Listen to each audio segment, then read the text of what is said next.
नमस्कार. श्री स्वामी समर्थ. मित्रांनो, आपल्यापैकी बरेच जण स्वामींची सेवा करत असतात. त्यामध्ये नामजप किंवा माळा जप करत असतात. परंतु मित्रांनो, तुम्ही गोष्ट नेहमी लक्षात ठेवा, ती म्हणजे तुम्ही स्वामींचा नामजप कसा करता याला खूप महत्त्व आहे. जर तुम्ही माळ न घेता स्वामींचा नामजप करत असाल तर तुम्ही फक्त नामजपच करा. अशा वेळी स्वामींसमोर न बसता कुठेही नामजप केला तरी चालतो. त्याचे कुठलेही नियम नाही आहेत.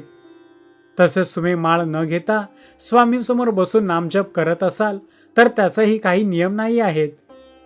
परंतु जर तुम्ही जपमाळ हातात घेऊन जप करत असाल तर त्याचे मात्र काही विशेष नियम आहेत आणि ते तुम्ही अवश्य पाळायलाच हवेत. मित्रांनो, जपमाळ ही खूप पवित्र असते आणि तिला पवित्रच ठेवायचं असतं. म्हणून पहिला नियम असा आहे की जपमाळेला कधीही जमिनीवर ठेवायचे नसते. आपल्याकडून कधी कधी चुकून असे होत असते की आपण जपमाळ खाली ठेवतो, परंतु चुकून पण असे होता कामा नये.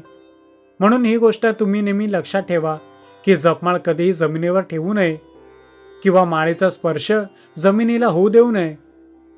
तसेच दुसरा नियम म्हणजे केव्हाही कसे जाऊन जपमाळ घेऊन जप करू नये.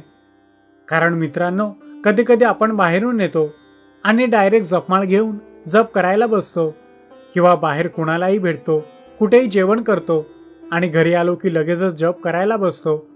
परंतु हे अत्यंत चुकीचं आहे. मित्रांनो, जपमाळ करताना तुम्ही आधी स्वच्छ आणि सुचिरभूत व्हावे.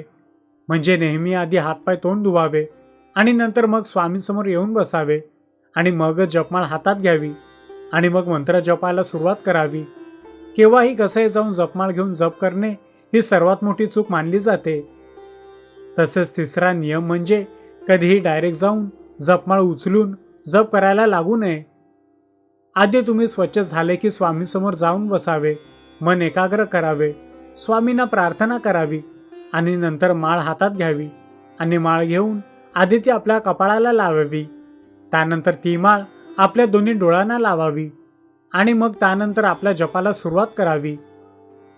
तर मित्रांनो, अजून एक नियम म्हणजे जर तुम्ही माळेने जप करत असाल तर ती माळ कधीही अर्धी ठेवू नये.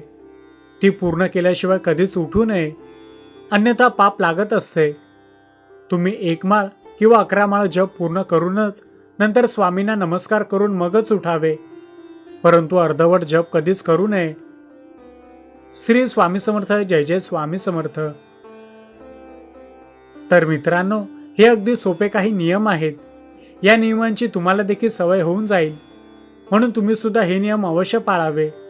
हे नियम पाळले तरच तुमचा जप पूर्ण मानला जातो. ही माहिती आवडल्यास व्हिडिओला नक्की लाईक करा आणि सगळ्यांना शेअर देखील करा. श्री स्वामी समर्थ. जय जय स्वामी समर्थ.